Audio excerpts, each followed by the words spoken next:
La radio du Salon de la Radio 2016. Interview. Nous sommes avec Olivier Audou, qui est journaliste à la Lettre Pro de la radio, ainsi qu'Erwan Gaucher, directeur de France Bleu, chargé du développement du numérique. Et nous allons avec vous, messieurs, parler de numérique, justement, bien sûr. Eh bien oui, on vient d'en parler sur le plateau du Salon de la radio. Alors, comment ça se passe pour digitaliser un réseau de 44 stations locales, Erwan ? Ça se passe avec un principe de fonctionnement qui doit être, on regarde quels sont les usages des internautes, on regarde ce qu'ils aiment faire, ce qu'ils font, et on essaye d'adapter notre produit, notre radio France Bleu à ces usages. On a très longtemps essayé de pousser les internautes à écouter la radio coûte que coûte. On va essayer de faire le contraire. On va essayer de savoir ce qu'ils aiment bien faire, quels sont leurs usages. Est-ce qu'ils vont sur Facebook? Est-ce qu'ils vont plutôt sur Twitter? Est-ce qu'ils vont des applications? Est-ce qu'ils écoutent sur un site? Est-ce qu'ils regardent sur un site mobile? Et nous, on adapte notre produit, notre radio à ces usages-là pour les toucher. Et depuis qu'on commence à faire ça, ça fonctionne plutôt bien.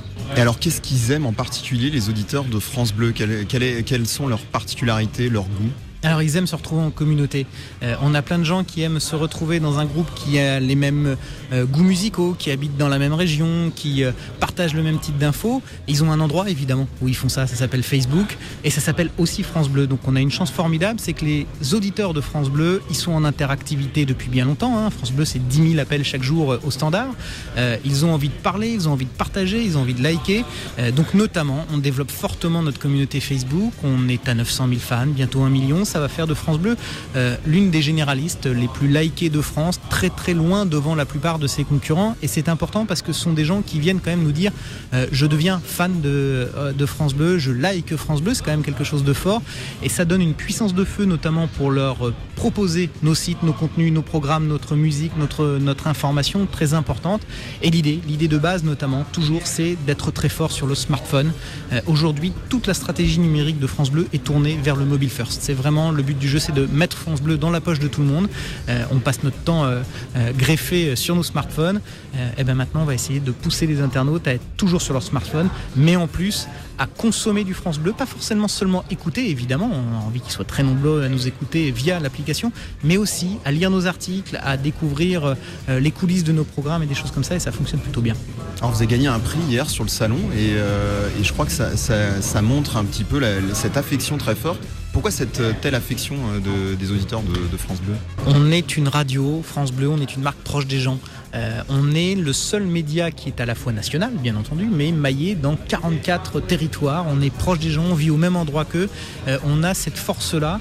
Et donc, quand mercredi ou mardi, on dit aux gens, mais si vous voulez, vous pouvez voter pour la radio de l'année, on le dit fortement sur Facebook, on le dit sur notre site, et on a la très agréable surprise de voir beaucoup de gens se mobiliser, plusieurs milliers de personnes en 24 heures qui viennent voter pour France Bleu parce qu'ils aiment bien France Bleu. On a cette relation de proximité avec eux tout en étant une radio partout sur le territoire. Donc ça, c'est une force formidable à la radio bien sûr, mais aussi fortement sur le numérique. Donc ça fait déjà 1 an que vous avez mis ce chantier en place. C'est quoi les prochaines étapes du développement numérique de France Bleu? Mais maintenant, tout commence maintenant. Avant, c'était refaire un site, refaire une application, définir une stratégie, emmener les équipes dans cette envie et dans cette dynamique. La dynamique est lancée et maintenant, on a tout à construire et on n'aura jamais fini de construire parce que le numérique, et c'est ça qui est passionnant, ne cesse d'évoluer, ne cesse de bouger. Je n'ai aucune idée de ce que sera le réseau social que tout le monde utilisera dans 2 ans. Je ne sais pas du tout quelle sera la nouvelle tablette, le nouvel outil que tout le monde utilisera. Moi, mon boulot, c'est de mettre les équipes et la stratégie en forme pour que quand quelque chose de fort arrive en très peu de temps, comme ça arrive dans le numérique, un nouvel acteur, un nouveau device, un nouveau réseau social, on soit capable de s'y adapter très vite et de trouver le goût France Bleu et de pouvoir proposer ça à tous ceux qui sont aujourd'hui sur Facebook et qui seront peut-être sur un autre réseau social que je ne connais pas du tout. Alors vous êtes un petit peu finalement une pépinière de recherche, vous êtes un petit peu dans la R&D, dans la recherche et développement pour Radio France. Complètement. Et vous avez expliqué pendant la conférence que vous utilisiez une méthode agile qui permet justement de rebondir très rapidement sur les nouvelles tendances qui peuvent arriver d'un mois à l'autre sur l'Internet. Tout à fait. La méthode agile, c'est l'idée, par exemple, quand on fait un site, on ne fait pas un site qu'on livre en septembre et puis dans 1 an, on fera une V2. Ce site, il évolue tous les jours. Donc, on organise le travail des équipes pour que quand on veut faire évoluer quelque chose, quand on veut faire essayer quelque chose, on puisse le faire très rapidement. Et ça veut dire aussi beaucoup expérimenter et innover. On essaye des choses dont on peut tout à fait s'apercevoir que ça ne marchera pas. Si on veut réussir sur le numérique, il y a une des rares choses certaines, c'est qu'il faut se laisser de la liberté de rater. il faut se laisser la liberté d'expérimenter. Ça veut dire aussi qu'il faut que ces expériences, elles se fassent pas au petit bonheur la chance, elles se font en étant observées et en ayant des retours sur ces expériences. On a essayé des choses qui n'ont pas marché, mais on en a toujours appris quelque chose.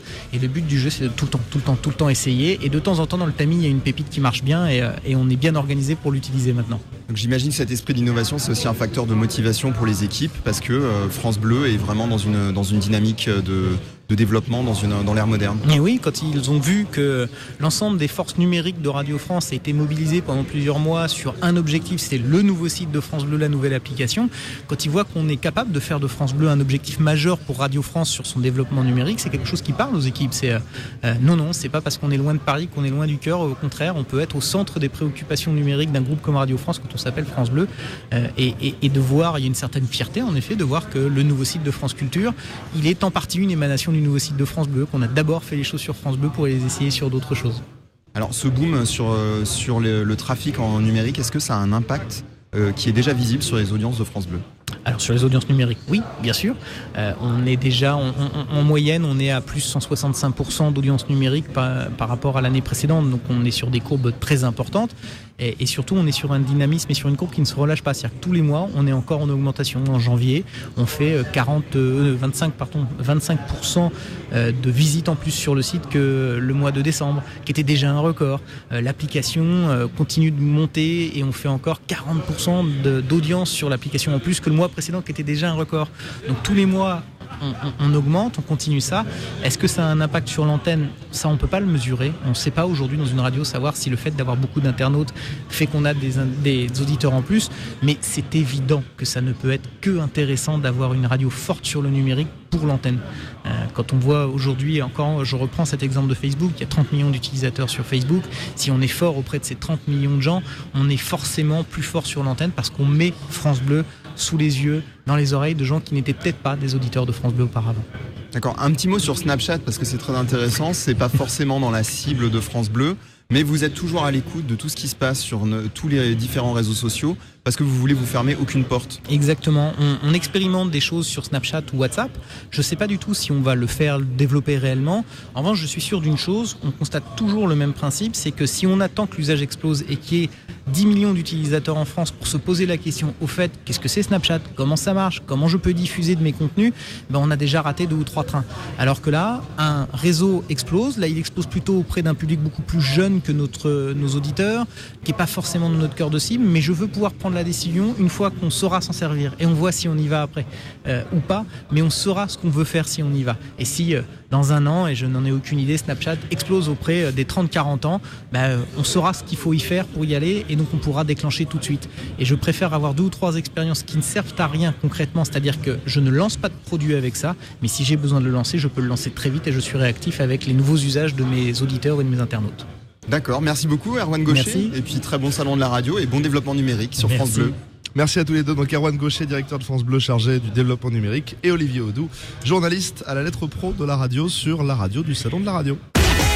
En direct de la Grande Halle de la Villette à Paris jusqu'au 2 février, La radio Du Salon de la Radio 2016. avec Open Radio, Maxillaire, Broadcast Associé lesvoix.fr et A2PRL.